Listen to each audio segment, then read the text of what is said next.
Hello, everyone, and welcome to week 4 NUR 300 Contemporary Nursing Issues, Trends, and Management. I am your professor, Dr. Marion Johnson. Welcome back. I hope you guys have had a great week. We've had great interaction. I'm very impressed. Very well done. Keep up the good work. So this week, week 4 lecture, our topics that will be discussed: nursing leadership and management, budgeting, basics for nurses, effective communication and conflict resolution, effective delegation and supervision, staffing and nursing care delivery models. Nursing leadership and management. During nursing school, students are often more concerned with developing clinical knowledge and skills and are less concerned with management and leadership skills. However, immediately after graduation, the new nurse is placed in many situations that require leadership and management skills. Managing a group of assigned patients, serving on a task force or committee, supervising unlicensed assistive personnel and licensed vocational nurses or LPNs, or addressing difficult situations such as incivility or bullying. In addition to providing safe, evidence-based, high-quality clinical care, the challenges for RNs today are to manage nursing units that are constantly admitting and discharging higher acuity patients, to motivate and coordinate a variety of diverse health professionals and paraprofessionals, and to look for ways to improve the work environment to support healthier patients and happier staff. Leadership and management defined and distinguished. Leadership defined. Leadership occurs anytime a person attempts to influence the benefits, opinions, or beliefs of a person or group. That's from Hershey and Blanchard of 1988. Leadership is a combination of intrinsic personality traits, learned leadership skills, and characteristics of the situation. The function of a leader is able to inspire others on the healthcare team to make patient-centered care an important aspect of all care activities. It is important to note that even though leaders may not have formal authority granted by the organization, they are able to influence others. The job title, nurse manager, regardless of his or her role or setting, provide leadership to advance excellence in nursing practice and patient care. Leadership theory. Understanding the development and progression of leadership theory is a necessary building block for developing leadership and management skills.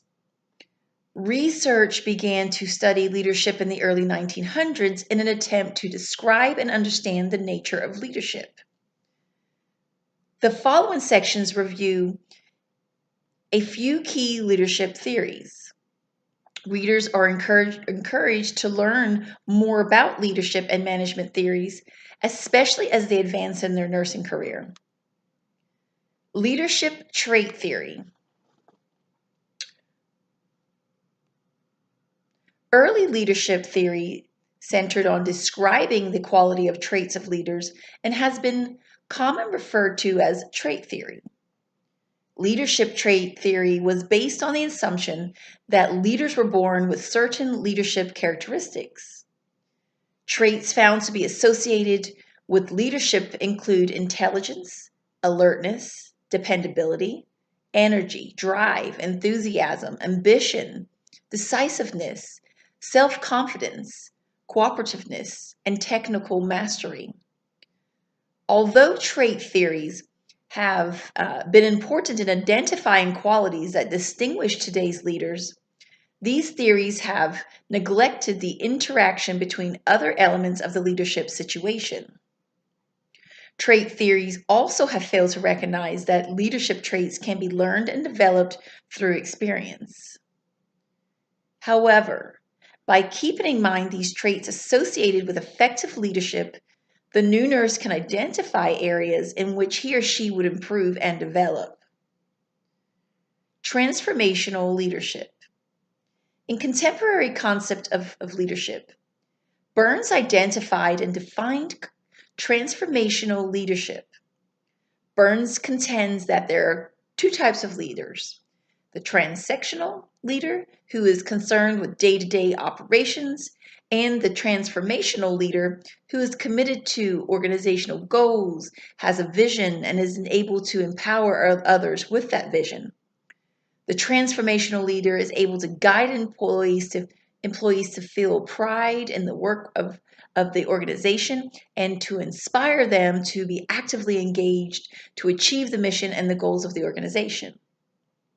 Transformational leaders spend time teaching and coaching, seeking different perspectives when faced with problems to solve, have a passion for excellence, and seek new ways to improve the work environment. Management theory. Behavioral theories emerged to explain aspects of management theory on behaviors of managers, leaders, and followers. 3 prevalent management behavior styles were identified by Lewin and White and Lippitt: authoritarian, democratic, and laissez-faire. At one time, the autocratic manager makes all decisions with no staff input, uses the authority of the position to accomplish goals. At the opposite end extreme is laissez-faire manager, who provides little direction or guidance and will forego decision making. Democratic management is also often referred to as participative management because of its basic premise of encouraging staff members to participate in the decision making. Organizational theory. Just as leadership and management theories evolved to provide a framework for understanding leadership and management, organizational theory evolved to provide a framework from understanding complex organizations. A brief review of systems theories and chaos theory can provide readers with insight into the value of using organizational theory to understand management processes within today's dynamic, complex healthcare organizations. Management functions. Classic theories of management suggest that the primary functions of managers are planning, organizing, and controlling. Leaders in nursing management have added 2 more functions to this list and now recognize 5 major management functions as necessary for the management of nursing organizations: planning, organizing, staffing, directing, and controlling, from Marcus and Houston, 2017.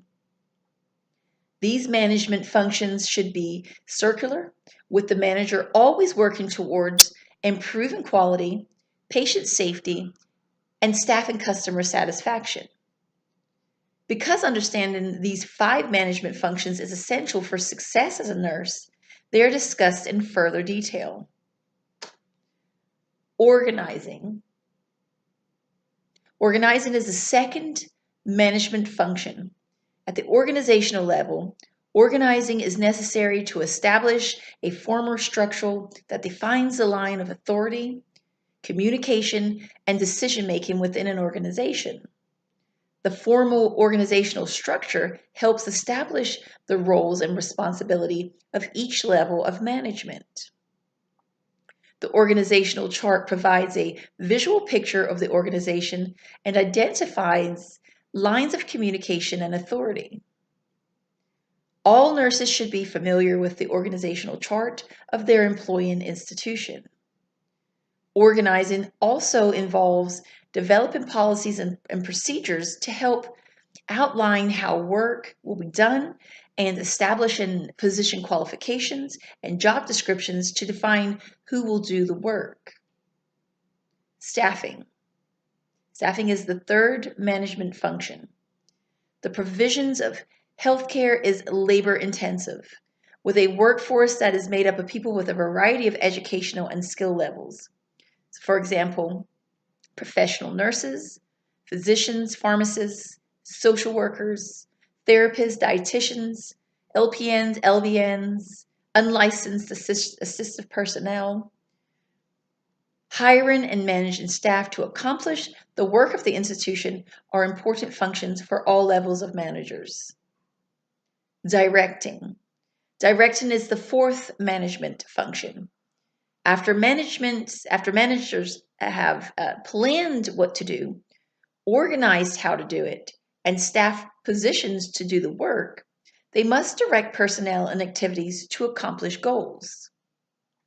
Directing involves issuing assignments and instructions that allow workers to clearly understand what is expected, in addition to guiding and coaching workers to achieve planned goals. Controlling. The purpose of controlling, the fifth management function, is to ensure that employees accomplish goals while maintaining a high quality of performance. Roles of the nurse, leader, and manager. Nurses assume various roles as they function in leadership and management positions. The first step as being an effective nurse leader is to clearly understand the job description, roles and responsibilities, and policy and procedures related to the position in which the nurse is employed or assigned. The following discussion presents information about roles that a nurse will assume in any position. Patient satisfaction and customer service provider. Over the past few years, patient satisfaction has moved to the forefront of the nurse's agenda. Nursing shortages, reduced length of stay, more complex patient needs, and national concerns about the quality and safety of patient care have contributed to this growing concern about patient satisfaction. With the advent of healthcare reform, patient satisfaction is now tied directly to financial rewards for hospitals. Medicare reimbursement rewards inpatient hospitals for providing quality care to include patient satisfaction based on the hospital scores on the Hospital Consumer Assessment of Healthcare Providers and Systems, HSAHPS. A standardized patient satisfaction survey that addresses these 7 core dimensions. Communication with nurses, communication with doctors, responsiveness of hospital staff, pain management, communication about medicines, cleanliness and quietness of the hospital environment, discharge information. From how quickly call lights are answered to the extent of family support provided, nurses are challenged to meet a wide spectrum of patient needs to include promoting good communication with the healthcare team and the patient and family. The complex care environment has created a competitive marketplace in which home health agencies, hospitals, ambulatory clinics, and even hospice agencies compete for patients. To survive and thrive in this competitive environment, the nurse must keep patient satisfaction and customer service, which includes safety and quality care, first and foremost as the motivator of all plans and activities. Creating a caring and respectful environment. Perhaps the most important responsibility for the nurse is to create an environment of caring for patients, families, and other staff members. Staff members who work in an environment which they feel respected and cared for are able to pass that feeling of care onto their patients and colleagues. Caring for staff members can be demonstrated by offering sincere positive recognition for individuals and teams, praising and giving thanks for a job well done, spending time with staff members to reinforce positive work behaviors, meeting the staff members' personal needs whenever possible, such as accommodating schedule needs for family events, providing guidance and support for professional and personal growth, maintaining a positive, confident attitude, and a pleasant work environment. Staff members who feel that their work is valued and they are respected and care about individuals are able to further contribute to a positive, caring environment in which to provide excellent patient care. Creating a caring environment in a highly technical, fast-paced, and extremely stressful setting in which nurses work can be a significant challenge. However, it is a challenge that is at the heart of nursing if we are to provide the very best in patient care. In every area of healthcare, the professional nurse is expected to provide leadership and management expertise to help manage complex and ever-changing healthcare organizations. However, by learning and understanding the principles and concepts involved, the graduate nurse must become a successful nurse leader and manager. Leadership, management, and organizational theories provide a framework on which to build effective nursing management practices. Although there is no one best leadership theory, professional nurses should maintain an awareness of their own behavior and how the key elements of the nursing of the leadership situation influence outcomes. The management functions, planning, organizing, staffing, directing, and controlling, provide nurses with a defined, practical set of skills to guide management activities. Professional nurses can apply these management functions to perform effectively in various management roles, including customer service provider, team builder, resource manager, change agent, clinical consultant, staff developer, mentor, and corporate supporter. Developing effective leadership and management skills is an ongoing process that continues throughout one's career as a professional nurse. Nurses in management positions should routinely analyze personal strengths and weaknesses in each of these management roles and identify areas in which learning and development are needed. Modeling effective nurse managers and reading relevant professional journal articles and books can increase leadership and management knowledge and skills. Management or leadership roles are challenging and exciting and present a wonderful opportunity to grow professionally and personally.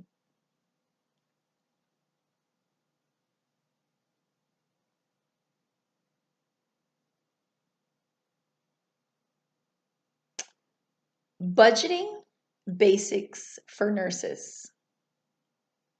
The budget serves as the financial guideline that enables a healthcare organization to achieve its goal of providing high-quality patient care services. Just as nurses learn about clinical guidelines for the care of patients with various diseases, it is also essential that nurses have a working knowledge of the guidelines and ensure that the organization is able to operate in a stable financial environment through effective budget management. As nurses advance into management positions, they may have financial responsibility for a business unit and must be competent to serve as the bridge between the clinical setting and financial managers who have no clinical background. Additionally, the focus on cost and quality initiatives in today's healthcare settings requires that even staff nurses have a basic understanding of the budget. The education and evolution of nurses as business managers is critical to building a strong RN workforce. What is budgeting? As a nursing student, you're probably more aware of budget concepts than you realize. When you decided to become a registered nurse, you had a goal to graduate from nursing school within a specific time period. You have had to make a budget plan by predicting your expenses for that period, such as tuition, books, and living expenses. You also predicted revenue, your revenue from sources such as student loans, part-time jobs, savings, and parental and spousal support. After predicting your expenses and your revenues, you most likely planned your budget for how much you could spend on a weekly or monthly basis during this time and eventually achieve your goal of graduating from nursing school. Similarly, healthcare organizations develop budgets for a specified period by determining what goals they want to achieve, predicting expenses and revenues, then planning the annual budget and monitoring it on a monthly basis. For example, a hospital may plan its annual budget to maintain staffing and supplies to operate its current number of beds, provide a raise for all staff, and open a new outpatient surgical center. Basically, the healthcare organization's budget is a document that details how financial resources will be allocated to ensure that the organization is able to conduct its daily business and achieve strategic goals. The budget itemizes the organization's predicted expenses and expected revenues for a given period of time. More important, budgets require ongoing attention to ensure that the organization's financial needs are met. Just as a nursing student most likely have to make decisions to adjust their budgets during nursing school to meet unexpected changes in revenues or expenses, the healthcare organization invariably experiences the same challenges during the year. Thus, the budget becomes a dynamic action plan that guides the allocation of resources and expenditures, and it influences the nurse manager's decision-making on a day-to-day, week-to-week, month-to-month basis. Budgets perform 4 basic functions to make certain the organization can achieve its strategic goals and permit continued operations from an economic point of view. The 4 budgeting functions: planning, coordinating and communicating, monitoring progress, and evaluating performance. The 3 types of budgets for which a nurse manager is typically has responsibility for are operational, labor, and capital budgets. Operational budget. The operational or operating budget represents revenues and expenses for an operational unit, such as product line, unit department, or overall organization. The chest pain center previously discussed is considered a product line. An example of a nursing unit is the intensive care unit or med-surg unit. An example of a department is dietary or human resources.